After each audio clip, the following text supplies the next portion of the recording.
In this video, I'm going to show you how to log into your Booking.com account.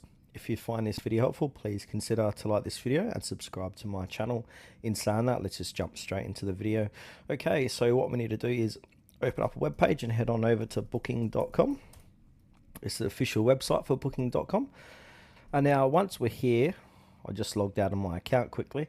So yeah, once you're at Booking.com, on the top right hand side, we're going to see a sign in page. So go ahead and click on sign in, and then sign in or create an account. So put in your email address if you got it, if you signed in with an email address, or if you've signed in with your Google account, Apple account, or Facebook account, just choose the correct one. So in my case, I've signed in or created an account with my Google account. So I'm going to click G, and now a little box will appear, and now it's going to automatically sign me in because I'm signed in on this Google Chrome profile with Tutorial Wiz.